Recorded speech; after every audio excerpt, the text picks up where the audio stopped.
There we go. Check. All right, everybody out there in TV land, thank you so much for tuning in. We started right around 7:45-ish. That was my goal when we posted it out there on social media. Today, we are joined by two people you've seen before with us on Let's Talk Gunpla. We have Uber's Cosplay on the end, Ben.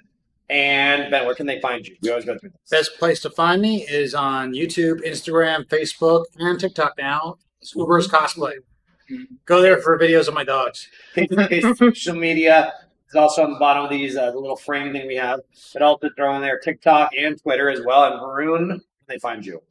I'm on the Flint's Discord. I'm Varun there. Or if you want to take a look at my D&D podcast, Sell Dragons on YouTube. Dragon. Yeah. On YouTube? Yeah. Is it anywhere else or just on YouTube? It's everywhere else, actually. All right. So wherever you find your podcasts. YouTube or Twitter. We have a link tree with all of the stuff there. Cool. And that is Varun. Where's the Varun one? Or no, you're on Discord. Yeah. I'm on the Flint's Discord. So we're all on the Discord.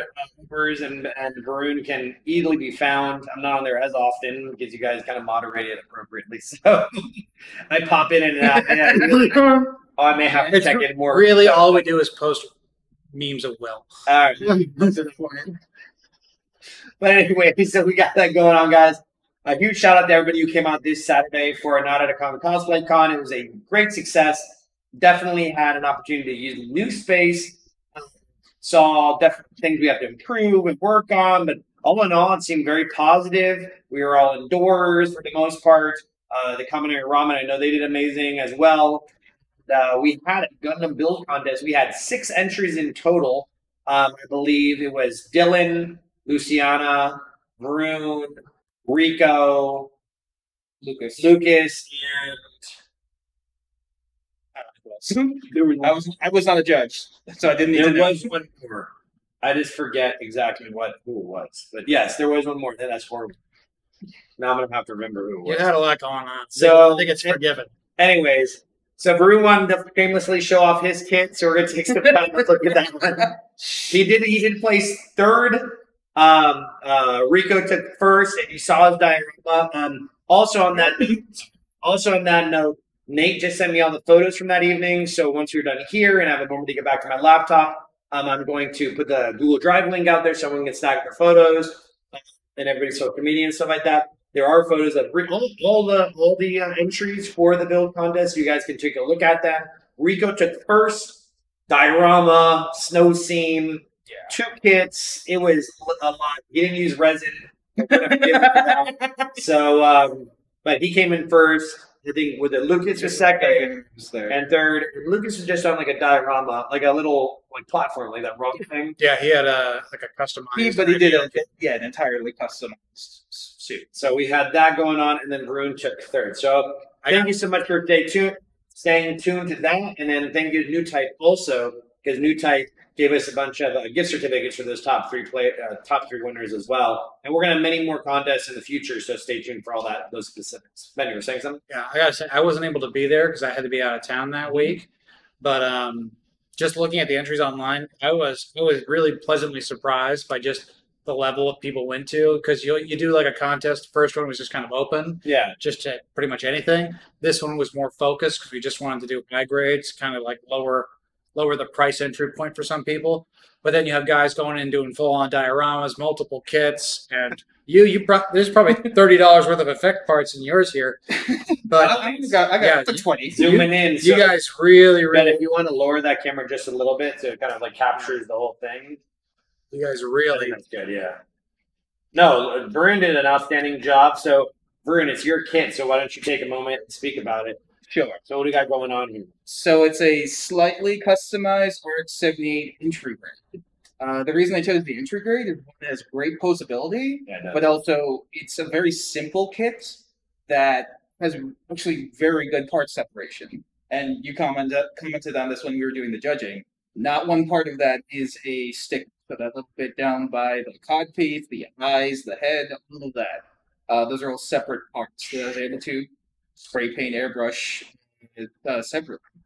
The concept of it is kind of in line with what we're talking about today. What if some super robots crossed and we had Temray from the Universal Country meeting Leo Shishio from Gal Gaiga. Yeah, How did the RX-78 turn out then? something like this. That seems about right. And I used the color schemes from King of the Braves Gal Gaigar, the orange and the black from Gal Gaigar himself, and then the red, blue, yellow, and green from Dragon Brothers. I love how you have all the elements represented in it.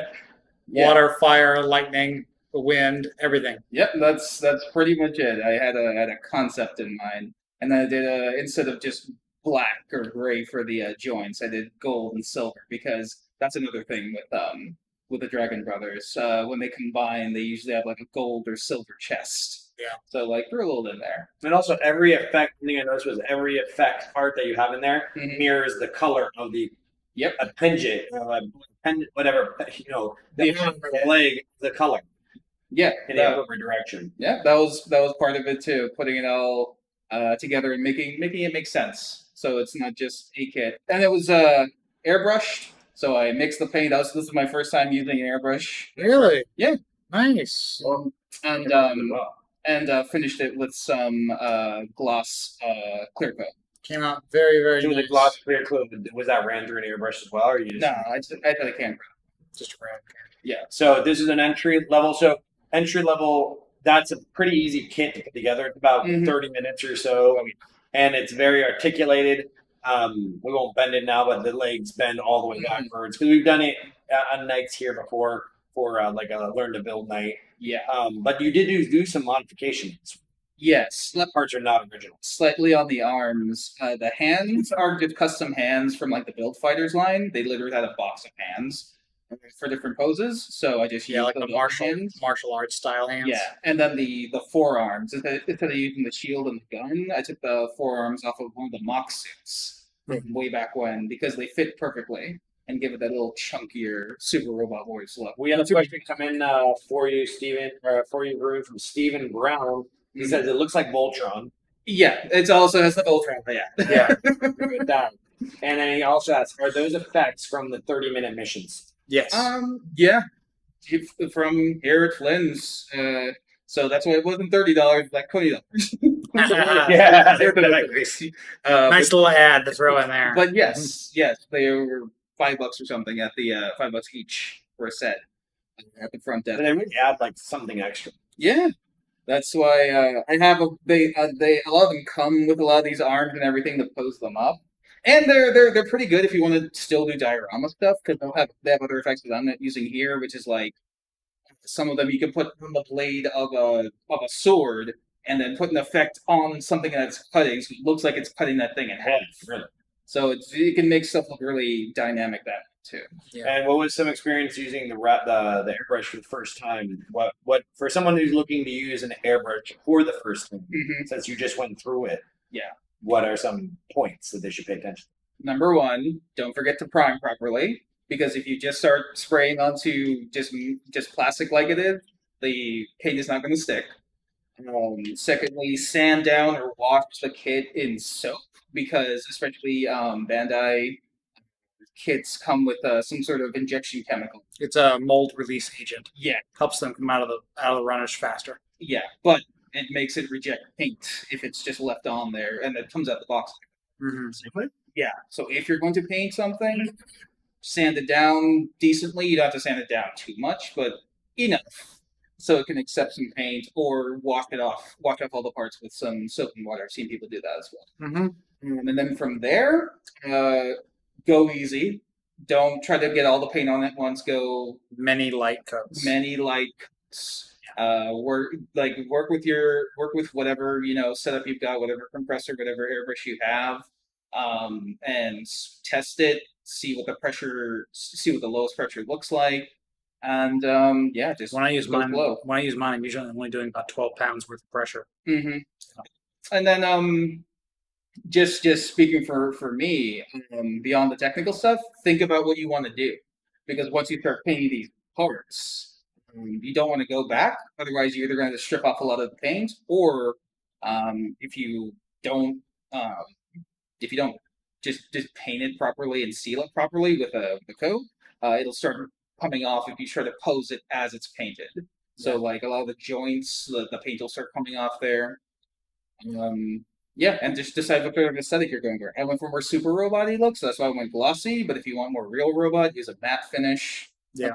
I gotta say, I appreciate that, especially because it's very obvious. Even though, like you say, it's a relatively simple kit, the color separation has to be very well thought out before you go ahead and start. Yeah. And it's a very well executed vision that you had in your head. It was very well put together. So I went. If I had been there, definitely would have gotten high marks from me. Very well done, man.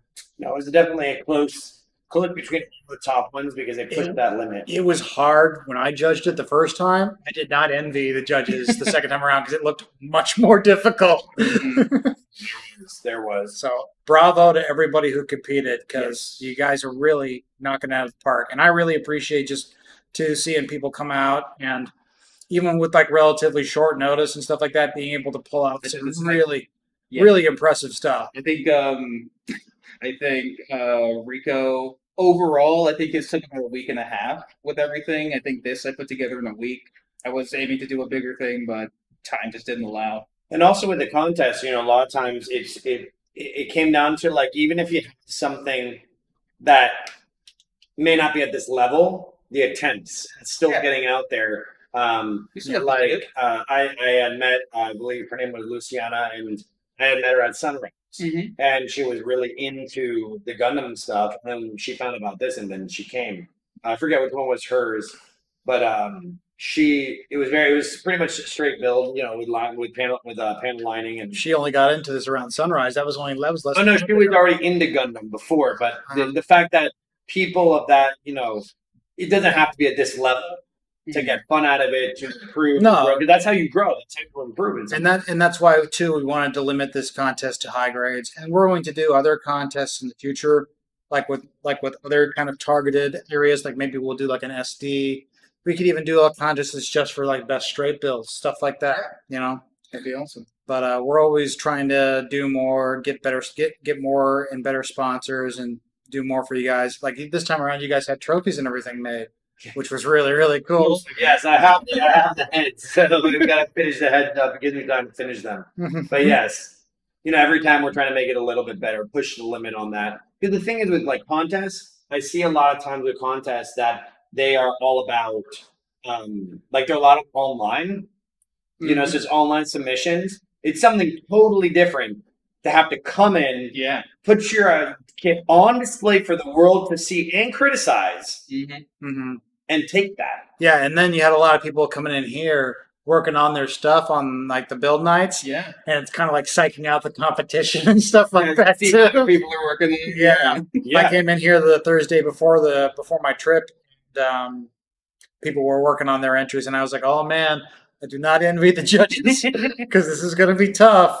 That's what happens. It takes it to that next level. So I definitely do look forward to the next one after this, and lining more sponsors and the challenge people to get outside of their comfort zone. Yeah. Last two things I learned from this one. You can see on the feet, I actually used some putty to fill up the space. Yeah, I saw that. Yeah, that was my first thing. Yeah, I can see in the toes. With that, same thing. If you're going to be using putty to fill in space or clear seam line, use a little bit at first. Because if you use too much, it will get everywhere. And it'll warp your plastic. Exactly. And the second one, and this is the hardest one, learn when to stop fiddling with it. Because it's going to reach a point where the more you put in, you're going to start taking things away. You have to have the mindset of good enough, not perfect. Good enough. I don't think any model, no matter how much time you put in, will ever be as perfect as you want it to be. So you have to eventually get to that point where this is what I am okay with people seeing. Trust me, same thoughts that cross my mind all the time about cosplay. Sometimes it's just about getting it done, get it done. Exactly. Well, on that note, Ben took second place at SuperCon for his cosplay. Yeah, with the revamp of the Unicorn Gundam. Yeah, the more of the anime. Yeah, with all the cell shading style. Yeah. That was very interesting. So yeah, once again, I like that. Don't aim for, what is it? Good enough, but not perfect. Yeah, I like that. Good. What's good for you? Where are you comfortable with this coming out? Exactly. We have Lester asking, "Hey Lester, what's going on, man? You guys got SRX and where is it? Tyson All Tyson. kits for sale. Not Not yet. yet. Yeah. But we do have all Tyson on pre-order. The one thing on that note, guys, we get asked a lot, and it's awesome. We're trying to have people coming in specifically looking at our kits and specifically looking at what we got coming Start in with these two. because of the expansion side that will increase our inventory. But the one thing that I wanted to share with you, kind of like an insider note, is a lot of times when we're doing our pre-orders, we're pre-ordering 5-6 months in advance just in hopes to get it when it is released. Yeah. So for December's order, I think we heard that like 2 months ago. Yeah. So like, look, so like literally, We got pre-orders in from now till the end of the year for anyone that's and interested. they progressively get bigger. Yeah, and it's been more and more and more because as you guys come out and we're like, oh, this is popular, we should do more. It does take us a couple months in terms of logistics and supply chain to kind of catch up with the perceived demand. And that's why also a lot of times there's fewer and fewer kits out in the wild right now because of that demand. Or what I saw, I won't name anybody, but what I saw happening too was freaking price gouging, where they'll a high grade's, $50. That's normal. There's news stories going around right now. That's not a problem unique to America. Mhm. The actual official Gundam-based store in Japan had to put a limit on how many model kits you could buy of certain new kits because people were just coming in and just buying them all. Doing the Pokemon card thing. Then they would just go online and immediately resell them and jacking up the prices. So they started doing a little thing, which is if someone came in and said, "Hi, I want all your models of the High V Gundam," and they would just say, "Get the hell out of my store! It's not the High V Gundam; it's the High New Gundam. Yeah. You can't read Greek." You don't know. If you were a Gundam fan, you would know that was wrong. You don't know what this is. It's interesting to put this fail-safe in place. It's kind of ridiculous, but just like how there's a big run on the retro video game market right Of now, course. there's a big run on model kits right now. So With time, we will get more and more. yeah, and if anyone watching, you can tag me in the Discord. I'll tell you if we have something on pre-order. Usually you guys have a list printed out too of like what's coming in on the next Yeah, if orders. it's coming in, usually if I have access to it, I'll print it out, bro. And we're gonna work on ways to better telegraph to you guys what we have coming in. And with the new side, we'll have more shelf space. More shelf And space. also consistent build space. So that Right. for those who are hesitant to get into the hobby because of the space requirement. Yeah, or maybe they can't make it for Thursdays, you know? Exactly. Or you need a place to airbrush, and you don't have a place. To I Exactly. got really lousy neighbors. I'm still looking for gym lockers. That's what I want to get. I want to get gym lockers and then have that too, because I know even for your average, sometimes you don't want to pack everything up. You just want to leave it as it is and store it away and then Right. come back at a later Oh, yeah. time. The airbrushing took up my entire table I can imagine. for Yeah. a week. Can imagine. Unless it says in D&D, we'll have more space for D&D. Yes, yeah. D&D will have more space for D&D. Warhammer, everything. Cards and everything. For those of you who came on Saturday, you kind of got a sneak preview of what we have going on, and now the muralists are coming in, all that kind of stuff too, to get that started. So that'll be growing little by little. Lester says, "Oh, absolutely, the RG Gundam was getting sculpted to Kingdom Come." Yeah, and that's the one everyone wants right now. We do have I think 3 or 4 of those on pre-order. Is it a new one? Is it a new kit? That's the one that just came out, the newest real grade. Everyone's been making a run on that one. It'll be on sale for $300 here at Flint. No, I'm kidding. Might be a bargain. But The way things are going. we are moving the perfect grade. The perfect grade. We did. Forget her name, but she never met her before, but she came in and bought. She was looking, Nice. the perfect grade. So I think we have a couple more left. Get the other ones out of the bathroom.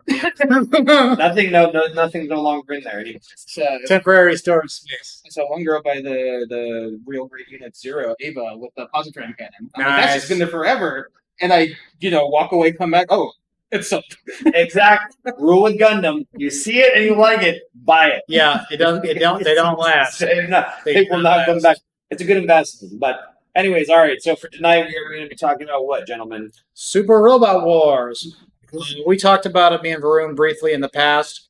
But If you've been here on build nights, yeah, if you've been here on Build Nights, I'm YouTube videos. usually playing YouTube videos of Super Robot Wars heard because talking about nonsense. yeah, everyone's like, what the heck are they talking about? I don't know what they're talking about. So we're going to talk about it a little bit. And we've got some newer kits, we've got some middle-aged kits, and then we've got some very old kits. to talk about because Super Robot Wars is kind of like Gundam in that it's been a long, ongoing thing. When did the first Super Robot Wars come out? It was like 1991. Yeah, it was the original thing was like a Game Boy game For the original game. Yeah. And for people not familiar with Super Robot Wars, basically what it is it's a long-running strategy game series that's very popular in Japan. And instead of like moving little armies on a map, you're moving different robots, usually from different animes, like be it Gundam, Mazinger, or Get a Robo, all these classic animes. Everything else. And usually every other game that comes out, they'll introduce new shows.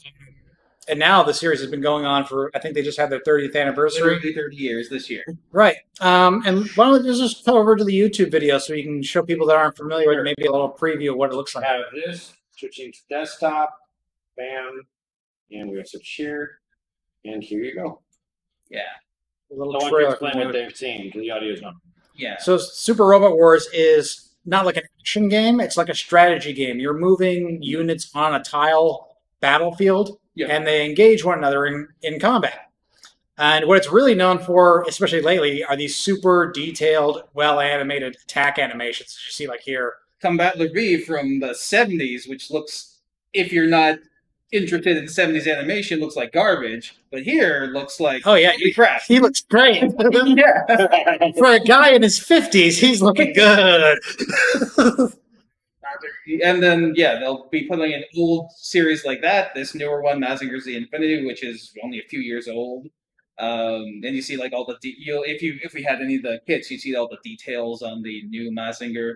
Yeah. But this is the selling point, because that's exactly what Super Robot Wars is. It's a long-running game series, but it's also an extremely powerful ad campaign that's been going on since 1991. Yeah.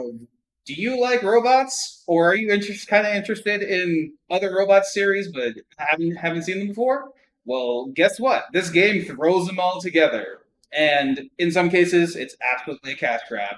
Yeah. Most cases, it's absolutely a cash grab first and foremost. But in other cases, they also take the opportunity to maybe fix things or do things better that maybe the show kind of failed at. Yeah.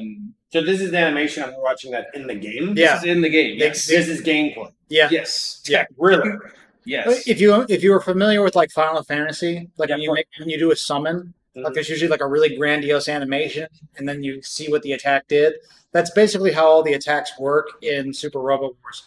Like if you wanted to, you could play the entire game never seeing these animations, just playing the field and seeing the units move around and seeing numbers show up. Yeah. But really, Which is what the game becomes after a while. yeah, but really the big draw of this game ends up being the eye candy and the fan service. Yeah. Like we're saying, these are shows back from the 70s and sometimes older that are in this. Like fan service. Do you want to see Amuro from Shara's Camera Pack pilot the first Gundam again? Yeah. Because that's going to be in this game. And if you're a fan of anime too, they're pulling voice lines from these old shows. So if the actors are still alive, they'll either reprise the role or they pull their audio from archives. Mm-hmm. So you hear all the characters interacting. Or in some cases, they record new stuff. Yeah, Amuro's voice actor is still, he's still kicking and he's still doing roles all the time. Yeah. But for some of the older stuff, like Bright Noah's voice actor has passed away and stuff like that. He did so many voices. Yeah, he did. And dude passed away. Unfortunately, like the thing with Japanese anime is like lung cancer, being that a lot of these things in the 70s was a very common thing. But yeah, really high production value across the board. And just like Mecha Anime, there's always new shows coming out. And pretty much it's like a badge of honor at this point. Like it's like when you're a real robot anime, like you've made it when you end up in Super Robot Wars. Really? Which includes Space Battleship Yamato. Yeah. Miku Hatsune. Nadia of the Blue Sea and Cowboy Bebop are also great mecha animes. Yeah, I mean they have elements of it. They're in there. In Cowboy Bebop's case, very very tenuous mecha roots. And there's stuff in Super Robot Wars that is like super obscure. That was like it was barely even known when it was new. Yeah. So it's a huge roster of games. I think we were looking earlier here. It's like over 70 games at this point. I think that may be a world record for most most in a series. I don't know if it's the series, but I know they have the world record for the most like series tie-ins. Yeah. So like all the franchises that they brought together and put in the game, they have the world record for that. I think by far. So in Super Robot Wars, are there like a core group of robots mecha that were designed for the games, or are they pulling from the group? It's just the thing. Yeah. When you're talking about Super Robot Wars, there's essentially two sides to talk about.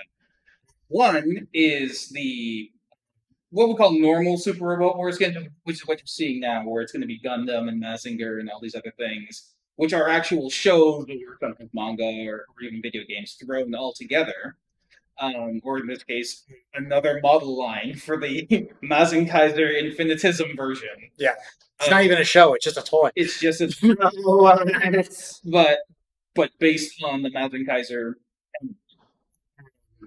That's the first version. And then there's what's called the original generation Super Robot Wars, which take out all the licensed series, and instead they have their own original kits, their own original mobile suits, or they'll usually call it something else, Super Robots or Real Troopers, or whatever, but their own original designs. The basic idea is like if you have a story with these different shows, even if you're a fan, they're kind of counting on that you probably haven't seen all these shows. So they have to have like that man out to follow. Yep, you need to kind of explain things too, because if he was a character from these shows, he wouldn't need the stuff explained to him. You need the Luke Skywalker character, basically. You need the everyman. Yeah, and I think their version of that is coming up in a second. Yeah, but basically every other game would introduce some kind of original character, and they would have their own thing going on, and there would be some kind of reason as to why all these different robot animes are colliding and having to fight or working together or whatever. And at one point, they decided that they were going to do a story with just their collection of original characters they had, which was Super Robot Wars Original Generation. First original generation. That's the original one for this. Yeah. 30. And there they introduced their own characters as well. Yeah, and it's usually you get to choose one. It's usually a girl or a guy, and there you go, middle girl or middle-aged dude. That's pretty common. That's usually how it goes. Speaking to the original generation, we have them on the table right here.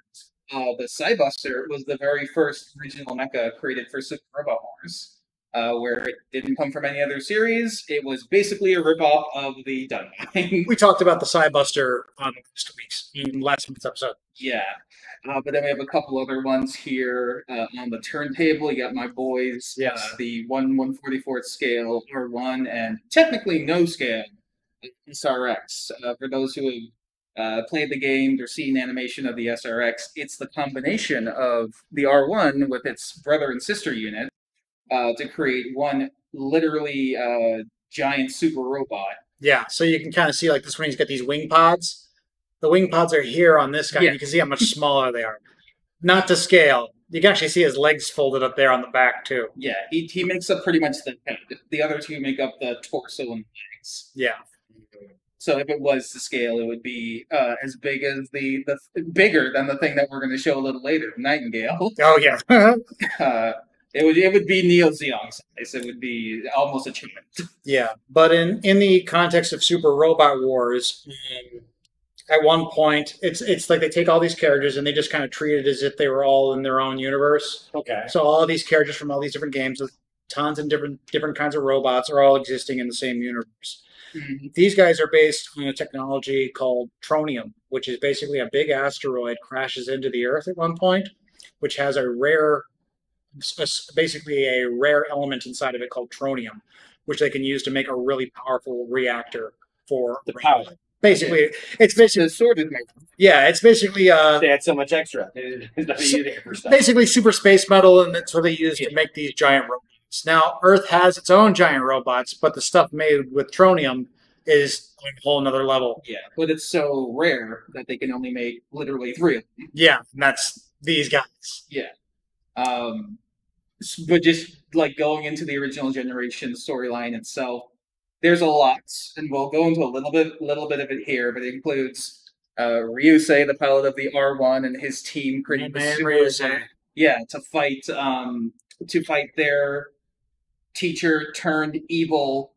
So he was kind of brainwashed mentor, who was also an alien. You've got the Altizen, which we're going to show. Well, if we're talking about Ryusei too, like when we talk about self inserts and like the Luke Skywalker type characters, Ryusei is basically just an anime slash giant robot geek. He is Like he just loves giant robots. He thinks they're the coolest thing on the planet. It literally starts with him playing like a super robot. He's playing basically a virtual. Yes. And they decide that they're going to recruit him for their program. Because they a la The Last Starfighter. Because they used it as a training program to see who in the civilian population could pilot this thing. It's literally just The Last Starfighter. Well, what came first? Last Starfighter? Last Starfighter. Japan gets one good idea, like, and they just steal it. The thing you're going to learn about a lot of the super That's why we're still doing isekai animes after 15 years. Especially the original generation characters. They've all been done before. Oh yeah. Grand versions of things that have been done before. Yeah. Ryusei, Last Starfighter, Masaki and the Sidebuster, Dunbine, freaking I'd say Ryoga, but that's me. That's literally Dunbine. Yeah. It is. A world within the world, and he powers it with his magic. Kyosuke, excellent. There's like what's an analog to that? I mean, they're basically like your run of the mill real robot pilot. Like their units aren't anything special, but then they become special because they're both infected with an interdimensional alien. The Altizen stays Earth Tech the whole way through. I'm saying like Kyosuke. Yeah, and Excellen's upgrade I think looks horrible. So it's just me. Because I look just saying it looks weird with all the alien stuff all over it. It looked better on its own. It's kind of alienish, actually. Yeah, they get infected with this thing, and then she gets turned. But yeah, a lot of the Super Robot Wars stories themselves. The original generation has its own story where it throws in all these things, and it's very tropey. But if you like robot anime in general, it's a fun playthrough. Yeah, like none of the games are particularly hard these days. Yeah, they used to be pretty brutal. The storylines, and as you said, are a little bit boilerplate. Like it is all about spectacle because it's just all these different people on Earth getting ready for inevitable alien attacks.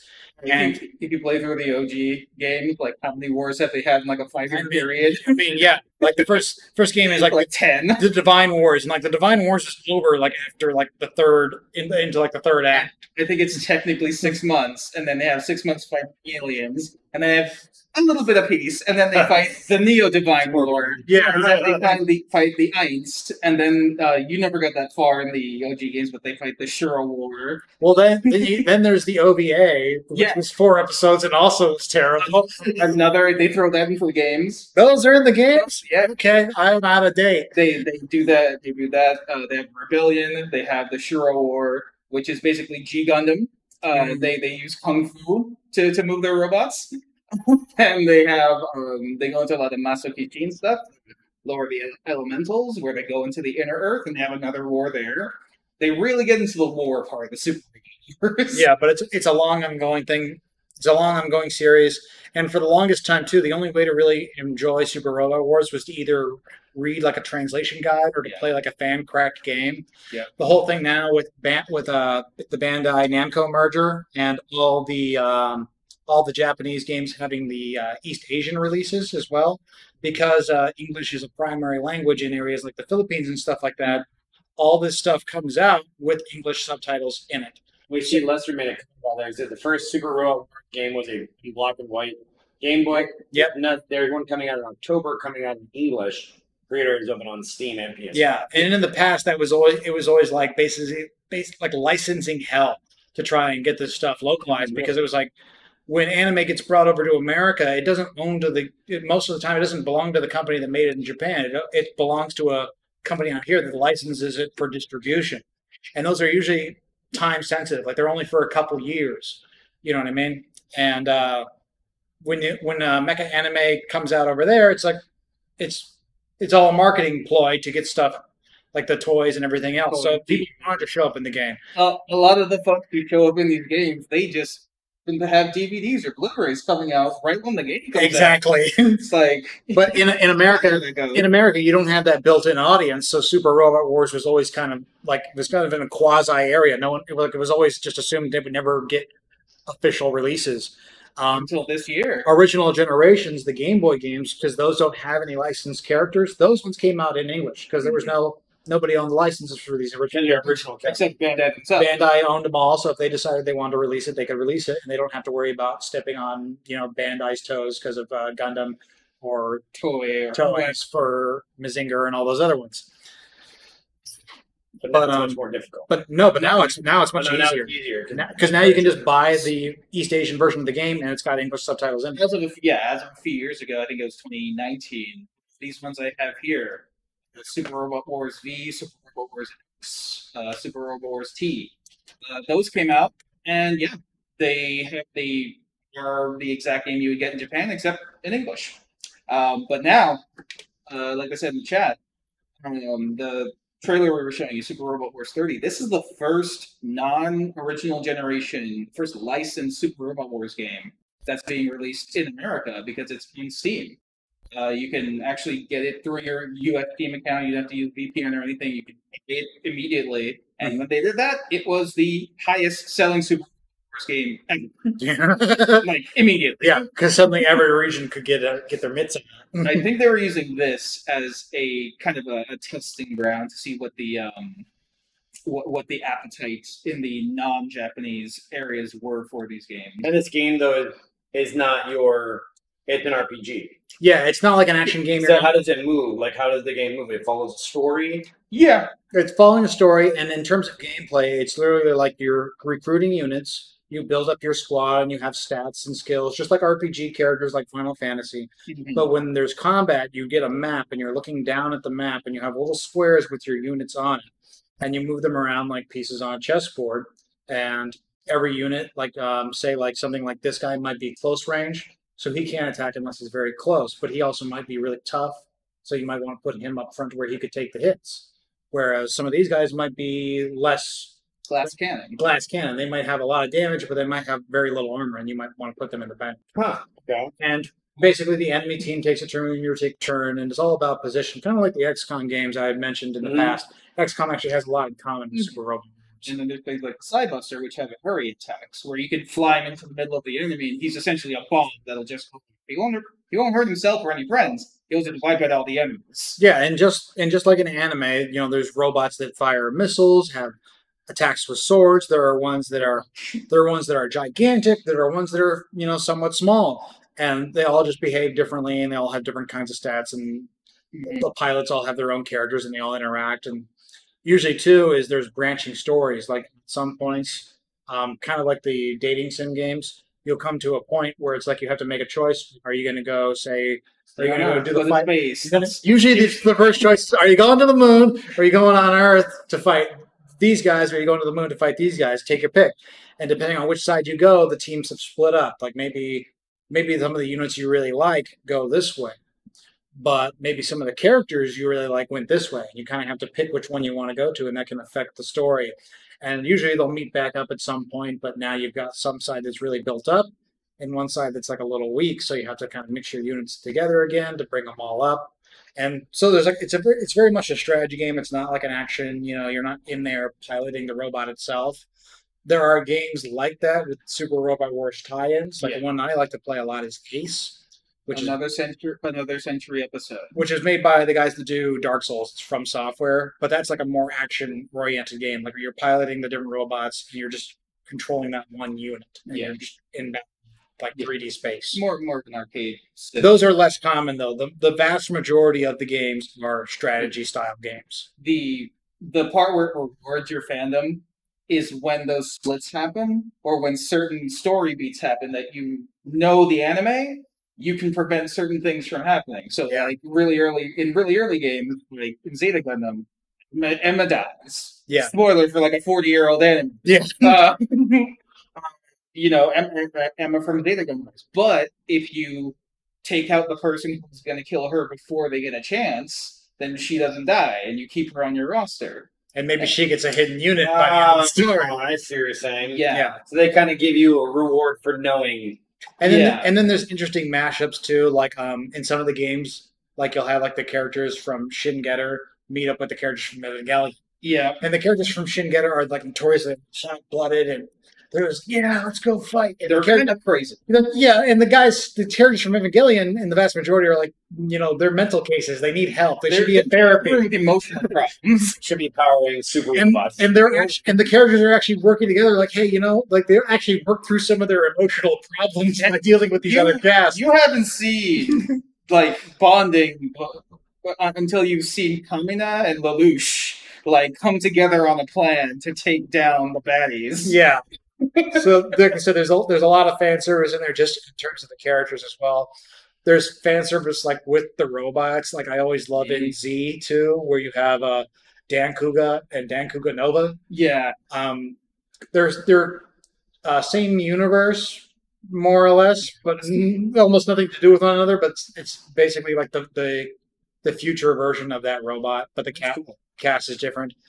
And They you have a guy They from never meet in the anime. they never meet in the anime, but you have the guy from the '80s and the girl from the Zeros fighting together, and they both do their Dan Kukan attack. They're And when they're done, combo attack. they do boom, bro fist. And it's like, yes, double Dan Kukan. Yeah, that's pretty much what you play this for. It's a mecha fan service. What are they gonna do? Or in some cases, Oh, what was the other one? It was where you can put ribbons inside the new Gundam. Ribbons is a villain character from Gundam 00, but it's the same voice actor as Amuro Ray, the original hero. Yeah. So it's just him being evil. I don't know if that was after Super Robot Wars, but I know they did. It was the G Generations that did it, I think it was G Generation. but you could put them in their other units. But in one of these, you can get full frontal and Char Right? Yeah, same side Another and, flip, and switch them around. with the same voice actors. So we have Lester says in Super Robot Wars Alpha Shinji from Evangelion with the Getter pilots, Yeah. and the Zinger pilot, and the support net should transform into a hot-blooded pilot. It's crazy. Yeah, A little bit. yeah, he kind of gets over some of his stuff, and Oh. the same thing like he meets up with Noriko at one point. Yeah. 3, I think. Well, I know in Alpha 1 too. But in Alpha 3 is when they bring that back. But the thing to know about Super Robot Wars games in general, most of the time, they don't really have a continuing story. A lot of them are one-off. Oh, really? They don't build on itself. Like, Most of the time. Like all of the, like X and T, a lot of the letters. It's very much when they feel like it, though. Yeah. Like they'll sometimes reference past events, Yeah. but it's like It's very- Black Hole Bomb. Did that actually happen? Yeah. So, like, the one you talked about, Super Mario Alpha, that was actually the first in a series. They just decided to make Alpha 1, then Alpha Gaiden, and then Alpha 2 and 3. And Alpha 3 is a big celebration of the entire series where it brings back a lot of the old ones, and they have a big finale. But then the next one that comes after that, Super Wars Z, completely separate. Its own Yeah. thing, and the start of an entirely different series. Some characters show up in there, but it's like the previous games didn't have. But yeah. Even if Amuro shows up in there, it's not the same Amuro you saw. It's very into multiverse theory. Pretty much every game is Avengers now, I guess. Yeah. Every universe is pretty much its own thing. Even in the Alpha theories or whatever, game to game, if they lose the rights to certain stories that were going to be important, there are now holes in the plot that they just don't, talk about. Yeah, and there's always some things they treat differently. Like in I always remember in Alpha, like they see like the space monsters, and Noriko sees them and it's like, oh, it's our space monsters. No, it's our space monsters. Yeah. And it's like, look, all these different shows have their own version of space monsters. It doesn't matter. They're all on the same side. Yeah. And it's Which you were fighting your space monsters, but you were actually fighting our space monsters. yeah, it gets weird. But again, if you like mecha anime, or if you're curious about the stories and you want to get essentially the Cliff Notes versions, because most of the stories usually play out the same as they did in the anime anyway. Yeah. It's usually a little different because, hey, now Mazinger's running around here or Yeah. whatever. When we talk about the route splits, like sometimes it's like if you go to the moon, okay, well now you're going up there with the Zeta Gundam cast, and you're going to be following like episode by episode for a portion of the Zeta Gundam story. here's the part where you save Emma or this or that. Yeah. Whereas if you go to Earth, it's like, okay, well, if you go to Earth, that's going to be like the Gurren Lagann story, Mhm. and you're going to do some of the enemies from Gurren Lagann and everything. So Now they're pretty firm on that. In previous games and the older ones, like it was usually a couple at a time. yeah, they would mash a couple episodes of a different show. A lot of ground to cover. A lot of ground to cover in a very short time. Like it would be when they get to the final battle. What was the one where it's like you see the Macross and what pops out of the Macross's head? It's not like Sharon. I forget what it was. I'm forgetting, but like it was just like they'll replace the final boss with some final boss from a different show. So when you guys used to play these games back in the day when it was all in Japanese, how are you playing through this game? Like, are you reading dialogue from another website just to kind of get the idea? That's what I would do. Because I got into importing games just to play Super Robot Wars Alpha 3 specifically. And you had to, that I mentioned it on the past, like you had to get like a card to open up the PS2, Yep. put in a loader disc and everything and get it all working. And then I just had like a printout of like a couple of the most common kanji commands, like this was your evade skill, this meant confirm, this meant no, this is how you go to save. I never wrote it down, so I screwed up once in a while. No, and that's how I got through the games doing that. The OG games, those were in English, and I just played those to complete exhaustion on my Game Boy Advance back in the day.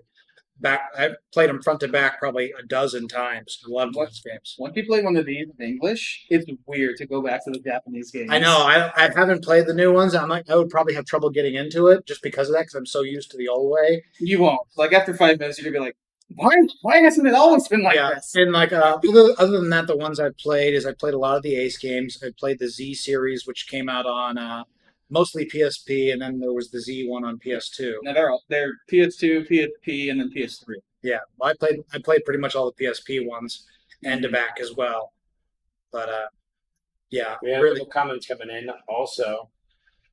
Matt says, "Hey guys, weird. My favorite Gundam is Eon and Heavy Arms custom for Endless Vault." It's not weird at all. Someone responded back. Joseph responded back. Others like them too. You're not alone. Yeah. Yeah, those are two very popular designs. They know in the Z series you get to use the Espion for a couple levels. Yeah. And Heroes pilot. And he's got some pretty crazy attacks too. Yeah.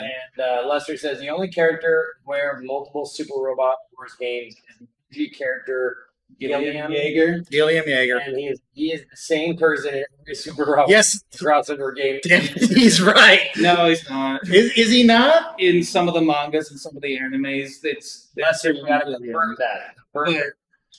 But that's essentially what his character. Well, is. we're talking about Frogs. He's the Dimension Hopper. He's the Dimension Hopper. There's The one who always knows who he is because he keeps getting reincarnated. right, but just like I'm trying to think of an example. There's always the character that's gets reincarnated, where he's there with like knowledge of other timelines or that kind of character. Yeah. That's who Gilliam Jaeger is. Gilliam Jaeger has showed up in games that are not Super Robot Wars games. Yeah, he started in the Hero Senki game. Yeah. I actually played that one. That's an old school like walk around RPG, but your characters were Ultraman, Gundam, Kamen Rider, and Gilliam in a guest hat. original characters, including Shu and Masaki from Cyberpunk. Yeah, but they mentioned that in the anime too. They're like, "Where are you from?" It's like, "Are you not like he's there from another dimension?" Yeah, he knows. And people from that dimension have come to chase him, and he's like, "Oh no, I wasn't from your dimension either." He's like, "Where the hell are you from?" From all the dimensions, baby. He's like, "Look, I've been through this. You might as well just stop asking questions." But yeah, mostly that's it. Just like he just knows a bunch of stuff because he's been around a lot. At this point, he just wants to settle down, but people keep chasing him. You know. Matt added a couple comments. So Epion is my favorite. I wish they would do more with it. And he also says, "Do you guys ever play MS Saga?" MS Saga, PS2 game. Still have a copy in Minkin. Yeah, I So- played that game. So for the Epion, I will say we mentioned it before. Do we even have the thing? In here, yeah, we have the You showed on the camera? Yeah, we're kidding. Yeah, the Diraxa, which is a design from the Lord of the Elemental Super Robot Wars EX, where they actually used Earth technology to create a new super robot, And look at that head, if that is not the damn Epion's head. They use a bunch of them, but like when you look at it, it's like this is like there's obviously they're taking some design cues there. Yeah. So other folks like the Epion. I never played MSI. I saw it. Never. It's kind of like an early version of Gundam Breaker almost, but with a little more RPG elements. It seemed more RPG, and you built your team of like. Yeah. It was mainly UC suit. There was not just UC suits. It was other stuff as well. But UC had the most suits, so that's what you see the most of. Mm-hmm. But very rare PS2 game to find nowadays. I don't have my copy anymore. I'm sure if I did, it's probably worth a lot. I know Mel has of our community here. He definitely has one, and he teases me about it. Mm-hmm. All right, so let's go ahead and we'll put the next guy up here. Go ahead and put the 1/100. We didn't talk about the models. Like, oh, we didn't. These old one. Well, let's talk about the them in comparison with their 1/100 counter. Yeah. So I brought in the 1/144th scale R1 here, and Ben brought in the 1/100th scale. Yeah. These are older kits. I literally took this out of the box today. I haven't touched it in years. Definitely would have been a lot cleaner if I had the skills then that I did now. Model-wise, Super Robot Wars has been interesting because they've never been, until recently, they've never been done by Bandai. They've been done by Kotobukiya. Yeah, and Kotobukiya kits, not to knock them at all, they're usually high detail, high quality color separation. But in terms of like how long they last, they usually have weak joints. They're usually kind of fiddly, and just you can see with the 1/144 here, like it's kind of. They're both, even the bigger one, they're a little bit awkward, and they're more for looks. They're not really like action figure style model kits like the modern Bandai kits. Now they are doing, especially now, they're doing new kits like the Sidebuster we talked about before. That's a new kit. That's on a modern level. It's a really, really nice kit. And they've got one coming out of the Alt Eisen as well in the same line. So it's fair to say they're going to keep doing more of them, which is good because they're really nice designs. I think they deserve a little more love. In the context of model kits, both of these model kits transform into a flight form, kind of similar to the Zeta Gundam. The 1/100 does not do it without switching some parts in. Like it's not like the Gundams will be able to transform it. You don't have to take any parts off. Not really so with these. You have to take pieces off and put them back together. They're not perfect transformers. Not that they're badly designed kits. They're just, they're not. Transforming was a thing with Transformers to begin with. Right. There's not the kind of level you might expect out of Gundam kits. Some things to watch out for is there's some very obvious seam lines on the kits. Color separation is really good. I mean, Kotobukiya for a long time had better color separation than Bandai. Bandai really only just recently has kind of caught up. Mm-hmm. Something else to keep in mind is parts are very, very sharp on Kotobukiya kits. Yes. They do not do like the Gundam safety nubs. They do not do that because these are usually directly marketed towards older fans of said shows. Mm-hmm. Weapon wise, this is kind of like an all-purpose style mobile suit or a real personal trooper. RPTs are what they call them in Super Robot Wars. Real personal troopers. So what he has for weapons, he has 2 of these giant magnum guns, 2 knives, which are stored up here in the shoulder body. Yeah, mine actually come out. Mine are the knives and mine are just the handles. On yours, it's just the handles. Let's see if I can get one of these. That's fiddly. It's probably the first time I've ever taken these out. He's got knives. He has a sniper rifle. Yeah, he has a sniper rifle, which I did not pack in. And he also has a stand for when he wants to get displayed in flight form. Yeah, this is a shield. And he also has the shield, which if you're familiar with Zeta Gundam, it's kind of the same thing. The shield ends up being the nose cone, the flight form. But when they transform, this is also the helmet of the SRX. So you can kind of see that when I bring the SRX back over here. You see the head there? Yeah. The top of it. And you can kind of see that on the shield, the same. Super Robot X. Yep. So original with that name. Yeah, it's 3 real robots that turn into 1 really big super robot. Does it come with any effect parts? Because the other thing about the is that it treads that line of real and super. Yes, because he literally has psychic powers. The pilots are psychics, and they can transfer that power into the different attacks. For Ryusei, what he does is he channels his psychic power into the fist, and the fists glow green, and he does a telekinetic punch. The TK knuckle. Yeah, Or the T-Link knuckle. T-Link knuckle. Or when he gets a little better at his abilities and he's able to actually shape the energy, he can do the T-Link sword. Yeah, Does the it come T-Link with a sword. or No, anything he does not like come with a sword. He does not come with a sword, but he does come with chrome green knuckles, that? Oh, and they are properly chromed. So I didn't bring them for here because I just kind of had to leave in a oh, hurry. come on, that's the pose, man. I'll bring them We're out. gonna do the Altizen versus the R1, Yeah. the punch versus the steak. Yeah, I'm always going to go with the steak. I mean, I'm you saw we biased. came to a draw. Yeah. But yeah, That's these guys. something from the games where these two, the R1 and the Altizen, Ryusei and Kyosuke, are the two main protagonists that you can choose their route for at the beginning of the game. They eventually meet up and it becomes the same story by the end. But they meet different people. Kyosuke actually meets Masaki and the Sidebuster first, but he ends up joining him permanently. And by the middle, when the first major hurdle of the Divine Wars is over, these guys meet in mock combat, and they start to get a little not butthurt, but a little hyper competitive. Yeah, And it stopped being mock for a minute, and he uses all of his ammo on him in one shot, which is his thing. yeah. And then he uses all of his psychic energy in one punch to bash off an entire section of his robots. And I never personally got behind the fight anyway because I'm like, dude, Kyosuke is dating Excellent. You got nothing. You got nothing. Ryusui wants to date the Belcion, right? Yeah, Like, yeah. he wants to He's really into the robots, if you know what I especially mean. the one that's shaped like a woman. Yeah, yeah. For anyone that's watching and is like, I don't really like giant robots, but I do like pretty anime ladies. other thing about- Watch Super Robot Wars. It has a very, very pretty female cast. Because fan service is the name of the Yeah, game, it is. and robots is half of it. Jiggle physics is the other half of it. Yes, it is. They've now have some naked dudes too in these games. They've had that for a while. Zengar's been there for a long time. It's always been a pretty one-sided ratio, but it's usually a cut-in whenever they do like the super attacks.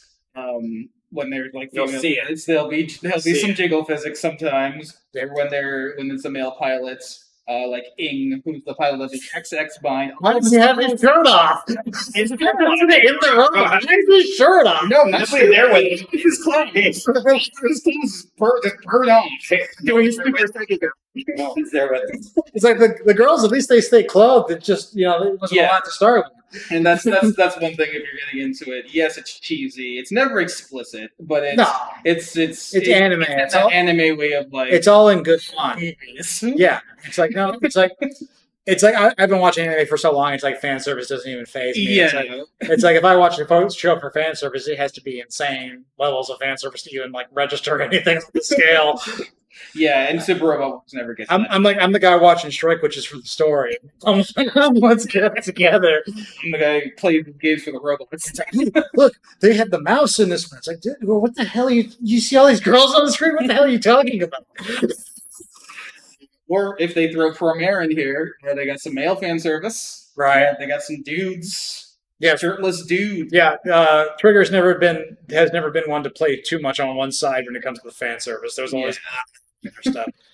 But yeah, let me go ahead and I'll put on the next kit we got. What are we doing on time? I would say we hitting right now. All right, so we'll go over this. Yeah. But it sounds like with Super Robot Wars, so they have the kits, they have the games, they have manga. Mm-hmm. Do they have movies? Maybe a series or something like that. Anime, yeah. Yeah, They have anime. there are two animes, like full blown animes, and then there's an OVA. Which is just like Super Robot Wars coming full circle. But Yeah. they have so they have no full length films. No, but the two animes are like a full 25 episodes, and then the OVA is 4 episodes. So it's like the typical anime length. And the first anime covers the first OG game, but it was kind of like that early O's level of CGI animation. So it was kind of bad. because anime's budget has always been kind of low, especially the character designs. They make some interesting choices. Like Ryusei is just like a buff dude. Ryusei is like, dude. he's like so jacked. He's in like, Divine Wars. yes. And it's like, I thought you were playing video games. He's got all the abs. Yeah, he's got abs on his head. Even though he's been doing nothing but playing video games his entire life. Yeah, but the next series that came out, which is like one of my favorite animes, just because it's so over the top, is Super Robot Wars: The Inspectors, which is based on OG2. And that one, it's done with traditional animation. It's all there are some CGI elements, but for the most part, it's hand drawn. The good thing is a lot of the action is directed by Ubari, who is like you might know him from games like Fatal Fury, that kind of stuff. Like he's got a really distinct art style. He does like really. Like there's a very distinctive sword pose. Yeah, if you've ever seen the pose of the guy like doing ching and like the sword's like taking up 2/3 of the screen, that's the Obari. That is the Obari pose. He probably directed at least some of what you're watching. That episode, yeah. But all the animation's really high quality. A lot of fan service, a lot of ridiculous stuff in there. That even stuff that wasn't in the games, like you have a Kyosuke piloting a guest fence at one point. Yeah, the customized guest fence. Yeah, the doing red the guest guest fence kick. Yeah. This guy is a personal favorite of mine. This is my all-time favorite giant robot design, bar none from anything, Gundam or otherwise. Eisen was a design that I got into because of the first OG game. I've always been a fan of. This is actually that one that I made a giant costume out of a few years ago. Yeah, and just as an idea, like I built that costume in 2014, and I only just now starting to get to the point where I'm thinking I'm starting to top. And that's not just because of the complexity of the robot. It's just because it's such an over-the-top, super eye-catching design. And we mentioned like before, like the other robots were powered by like Tronium, which is like super technology. The Alt is Earth-level technology just pushed to its absolute limit. The unit is so overburdened and heavy and imbalanced that no normal pilot could make this work. Because it's too heavy, it's got too much thrust, its weapons are kind of unbalanced. But its weapons are weird. Its weapons are weird. It doesn't carry a weapon. It doesn't have melee weapons to speak of. It just has. It does. It does. Super weird. Instead of a sword, it hits you with this giant horn on his head. Like it's superheated. Yeah. Or the stake on the revolving stake on his arm. This giant like. Which is literally like the revolver that Ryusei uses, but in his arm with a giant stick. It's a giant robot-sized pile driver. Yeah. And then his other arm is just this chain gun. But he's also got these large Claymore guns in his shoulder, which are basically like Claymore mines. They fire out giant robot-sized ball bearings at you. Yeah. So like you can see like where it's like if this guy was up close, he could do a lot of damage. But the only pilot that could master this was Kyosuke. It was because Kyosuke had very little, let's just say, self-preservation. Yeah. He would just rush in and make it work. He considers himself a gambler. He considers himself a gambler with his life, and he always seems to come out on top. But yeah, this was why I wanted to do this design as a cosplay. And this model kit is exceptionally hard to find nowadays and very, very expensive. I doubt you could find this guy for under $150 if you could find it at all. Looks real nice. Unlike the Bandai kits, most of these Kotobukiya kits get like 1 or 2 runs. That's it. They don't come out again. We showed it before. I have an entire book that came with one of the Super Robot Wars games I ordered, and it has a lot of the history of the model kits. Yeah, a lot of the model kits in there. Like you can see the original Cybuster and Grand Zon and whatnot here. That's why it's good that some of these guys are getting new kits. There is a new kit coming out of the Alt Eisen, but it's in the 1144 standard Gundam size. Yeah. But it's a new kit, new engineering, all new molds. So I'm going to pick one up, even though I have this, because even though this is a really nice kit, the color separation is really good. It's kind of funny because the whole point of the unit is he's overburdened and overstressed. Guess what? The model kit is overburdened and overstressed. He can't really hold up his arms very well because they're too heavy. And you hate his upgrade, the Alt Eisen Risei. Me personally, I think that Super Robot Wars as a whole has a tendency for the upgrade units to look worse than their originals. They always just kind of look like the original unit with more junk on top. So that make the originals more valuable. Yeah, it's somewhat divisive, but I think that in general, like the base unit, especially the Alt Eisen, is like iconic. I think this looks great. Like I said, it's my favorite design. Mhm. I'm very attached to it. They went wild with him and Excellen's upgrades because his arms get bigger, the stake gets bigger. This becomes a Gatling gun. Yeah. I think the horn gets longer. In the context of the show, this guy cannot fly. He like hovers around at high speed, but he cannot fly. When he gets upgraded, he gets a set of like wings, which is called a Tesla unit, that allows him Which to. is normally used for flying. Which is normally you put that on a unit and it'll let him fly. It does not let the Alt Eisen fly. He needs it just to maintain his balance because that's how heavy he is. I'm assuming you can take a punch. He can take a punch, and in the game, you're only able to make him fly by equipping a second Tesla unit on it. You put 2 sets of wings on him, spoilers on your spoilers, and then he can fly. Yeah, and then his sister unit, the Weiss Ritter, The West, yeah, which is essentially a white sniper unit. So he'll go close range, she'll go long range. yeah. It's a white blue one to go with his red and blue here. She'll do the sniping. She actually can fly, but then when she gets upgraded with alien technology. So it goes from being just like a normal customized Earth suit to like a literal like alien mashup thing where it's got like biological parts and the suit's alive, and it just stays like that. Yeah. In the original game, they didn't do that. No, he When didn't. you rescued her from the aliens, she just turned back to normal. Yeah, and that's in that way in the OVA as well. But 'Cause in in the OVA, he's flying around in the upgrade, and she's still got the original Yeah. West Ritter. But in the original generation, the one that they kept canon and kept on going in the game, Yeah, they're like, we have to keep. keeps her upgrade. So Do they ever explain why the United Nope. States around on her? No. they destroyed their entire race of interdimensional parasites, and she just stayed like that because the design had to stay the same. Why not? There is a model kit of that one, but that's another one that's exceptionally hard to Oh find. yeah, they're like I was showing you like a bunch of these. The reason I brought them up, you're never gonna find these. Like a lot of these are way out of price. In relation to like the arcade stuff, we do have the ones that are coming out of this guy in high grade on order. Yes, the Altsize and Noct. I was gonna say there is a variant version of him, the Altizen Noct, which Whoa. is a blue version where When he comes to the katana. it's a night camouflage version. Essentially. Yeah. But we do occasionally the company we order from does occasionally get Kotobukiya stuff, and if it comes up, I will be ordering some. But these older kits are probably never going to show up again. So if you're out at a show or maybe in a comic store and you see some old Kotobukiya Super Robot Wars kits, they might be worth something. I would suggest picking them up at the very least. Bring them over here and let me and Varun buy them. We'll take them off your hands. Yeah, we'll take them off your hands. But anyone who's looking to get into this, I recommend you check out some of the new games that are coming out. Like Varun said, you can get that on Steam now. Robot Wars 30, man. Language Official one. barrier is no longer a problem. And these older games, like you can go online and get like a fan translation of Super Robot Wars 3. Yep. And I think Super Robot Alpha Gaiden, Super Yeah. Robot Wars Advance, Super Robot Wars 4. I think they're working on that one. and you can basically just go through things like game facts, and you can click on one of these games, and usually there's some kind of FAQ for what series are in it.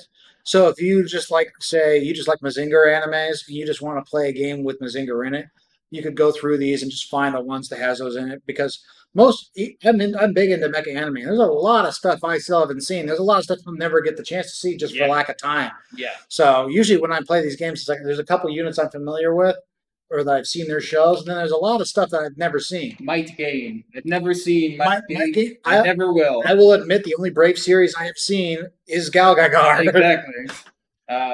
Like what? Wataru. The Oh yeah, the one that's like the SD looking guy. never gonna watch that anime because it's like 6 animes. Mm-hmm. And there's a lot of stuff that just was never localized anyway. Like you got to go into fan subs and all kinds of stuff to get it. Or like this one, they got the Mazinger Zero in Super Robot Wars V. There's no anime for that. It's from one of the mangas that's very slowly being fan translated and may never be translated. So they'll do stuff like that too. Stuff that's never seen animation. Like in this trailer that we showed, they have Betterman or the Better Man versus Gal Gaiga. Oh yeah, the one where it's which is all manga and novels. There's no Mamoru grown up. Yeah. Yeah. What happened after Gal Gaiga? Fine. There's no animation for that. There might never Someday. I think it might happen. I want there to be. Hell yeah. But There's enough love for Gal Gadot to make money off it. I don't know why they haven't done it. they have the end of Full Metal Panic, which still hasn't been animated. Still hasn't. Yeah, the Leviathan's been in more things than it could. It's been in so much stuff. It's never shown up in an anime. No, it has now in Invisible Victory. Oh, now it has. Okay. Very lights up. Because he was like in a bunch of games before it even showed up in animation. I'm like, where the heck is this thing? Now He's always in the Arbalest. Where does the Leviathan come in? It's now technically been in animation. Okay, good. But yeah, if you're ever curious about certain series, and you like I said, you want the Cliff Notes version of it, pick up a Super Robot Wars games. I will say the older ones, like we were talking about, the original ones, like Super Robot Wars 1 through 4, very hard. Yeah. Like the original, like the games today are easy. The older games, hard. They do not care about like you winning. They will slaughter. Yeah. It's like original Fire Emblem level hard. A lot of the modern ones you can just kind of skill stack to infinity and do like 1 million damage on a hit if you really wanted to. Yeah, people should wait until October 30th or whenever it is when the new one comes out and run with that. I would recommend too, like if you just like mecha anime, just go Google like the mecha anime and then Super Robot Wars and look at some of the animations for it, because just those are cool to look at, and that might turn you on to a certain game. Yeah. Cool. Well, a lot about Super Robot Wars. I know you guys have talked for a very long we got time. more. We didn't even get into the original Generator storyline stuff. Yeah, there's a lot. How dumb that gets. There's a lot. Everyone's betraying one another. These guys are working with the aliens. Yada yada yada. I love it. I played all of the OG games, and I'm not even lying. I played all the side games too. I have them all at home. They are dumb. Yeah. The storyline is stupid. The good thing about Super Robot Wars is the characters are always really, really fun. Like even the ones that are really wacky, it's like they're so nuts. They're fun to get back to. If you're a fan of writing and you want a lot of dynamic characters who change over time, like no, like Rios has been like 17 for a million years. He's been 17 and oblivious to females for a very long for like a decade at this point. All these women are like, oh, he's so dumb. Why can't he understand? Yeah, because that lady's fawning over him, and he's like, Bastione. And it's like, for how many years can we watch Excellent making fun of Bullet? Yeah. So we had a couple comments to end the show. So Joseph just makes a comment. Gundam, Crossbone, and Hathaway were in Super Robot Wars 5 without animation to go with them. Yeah. Or V without animation to go with them. Yeah. Yep. So they sometimes will introduce the character, but there'll be no animation. Yeah. No. Hathaway movie just came out. They're animated in the game, but there's no like movie or manga. Yeah. Hathaway was just Crossbone is just a manga series. Hathaway was just a book. Yeah. And a couple of designs. I think they put it in V because they knew the movie's point. Yeah, I mean, when the movies are out, it's like, okay, they've been planning that for like probably 4 years. Yeah. And then the show with Gerald's question, will there be a Gunpla build contest for Master Grade and up kits? I would say if we were going to do another contest, we would probably do something other than Master Grade, just to kind of, like, I want to kind of slowly work it up. But, maybe we'll have to talk about it, because we just finished the one, give us a little bit of time. Yeah, we have the new space and would like to give people more time to like work on it and display it. Also do like community judging, where you can cast your vote. Yeah, I'd love to have like a display case, but maybe like a thing where it's like cast your vote on what your favorite is. We'll do like a crowd favorite and be able to work these relationships. I think right now when approaching a lot of the larger distributors, price support or help or something like that, there wasn't as much available because of shipping issues and because of distribution issues and quantity issues. So I would imagine as that gets better, I would really like to have themed builds too. Like maybe like say like, I don't know if we're gonna do this, but say like around Christmas, like open to anything, but it has to be Christmas themed. I love that. It has to be Christmas Gundam or Santa. A buddy of mine that moved up to Syracuse, he did like a Santa Claus version of the Master Gundam. And he did his little comic of like the Shining Gundam opening up a bag of presents and it's the fist into his face. Did you want to show it off? We'll do it another time. We were already getting past the point anyway. So perhaps to answer Gerald's question, there will be Eventually there'll be a more Master Grade extensive- question. A Master Grade contest. Yeah. Yeah, but the winner of our first contest was a match. Somebody so always it's kind keeps of saying he's out there. Somebody always keeps saying he had a secret kit that no one in South Florida has. Mm-hmm. So is I'm it wondering- that Digimon kit? we've never obviously sold. Did we sell it here? No. He's out there in the wild trolling, 4chan forums trying to find this stuff. Like. You're forgetting one of the rules of the internet. Don't talk about that. But yes, I can imagine it's going to be coming much later in terms of Master Grade kits. I would like to see it would be interesting because I believe it was Dylan who brought the original kit, like a very old kit that he. Like maybe classics only. Something like classics only. An old Bolt Gundam. Oh, really? Yeah. So maybe we have a contest of nothing later than 1995, something like that. Or one of the repros. Yeah, something like that. Well, something that is in a solid color. You have to. Something molded in 2 colors tops. Yeah. Dude, I got some junk to show off. I got some straight up garbage. Yeah. And We all burn you it. 3D print the trophy and it's just like a trash can. And the trash can where it goes. You've heard of Gunpla? This is Junka. But yeah, maybe I think we're gonna get. Not I think we're gonna get more creative, and it seems like the community is itching for opportunities to show off their craftsmanship. Yeah. To also get connected with, I've already had the thought of for the other side because it's so large, doing a Gundam, Gunpla, Mecha event. That's all it is. Genders or Gundam. All it is all Gundam. Hey, not all Gundam, but Mecha or something like that. I mean, New Type did their BuildCon. They had a thing that was just a convention just about Gundam models. Because then we can approach people who do aftermarket kits. Yeah. Not aftermarket, but the accessory parts and paints and mirror brush machines and all these different elements to bring them together. The workshops, all kinds of stuff. Oh yeah, you bring the airbrush vendors in here. I know some folks are just gonna. Yeah, because there's nobody catering to that community yet. That's what I'm worried. So anyway, Sean, appreciate you coming in late, even though it was a little late. Sean said I got a few vintage, but they're already built. Yep. So that would be because the kit would have to be built. You'd have to have it not built. You'd have to buy this junk new. And you have to go on eBay and find it. At the very least, you'd have to have not built it. If you had it sitting in a closet, If you it's in never put it sealed together. plastic, you got to take a picture of the plastic. Dude, the old ones, they did not seal them in plastic. Not even the screws and stuff are in plastic. Maybe you get them in a little bag on the inside. That's about it. The- They didn't shrink wrap everything back then. That's shrink wrap. Ooh, what is this fancy stuff? Talking about multicolored injection. Polygraphs. This secret kit. He has 2 secret. My kits. day, our joints were plastic on plastic. Yeah, well, to see what kits you're talking about.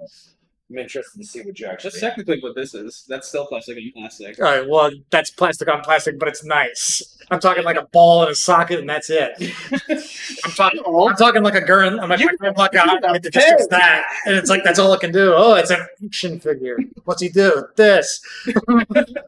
But during that time, even the action figures only had limited posability. Or what was the early Gundam kits where they actually had a spring in them? So where you a flick and you could fire a missile Like a missile or whatever. Yeah. Yeah. It was the 70s, man. It was everything was like that. Kits, Boba. You should show him the Clover of the original Gundam, where it's green when he's got all this crap all over him. And it's just oh, this is what we're advertising. So I think with that note, we are going to definitely be doing more build contests later down the road. I see that definitely coming. Yeah. And also remember, since Thursday, you have the opportunity to come whenever you want and build from 8 p.m. to midnight. So usually we're here doing that.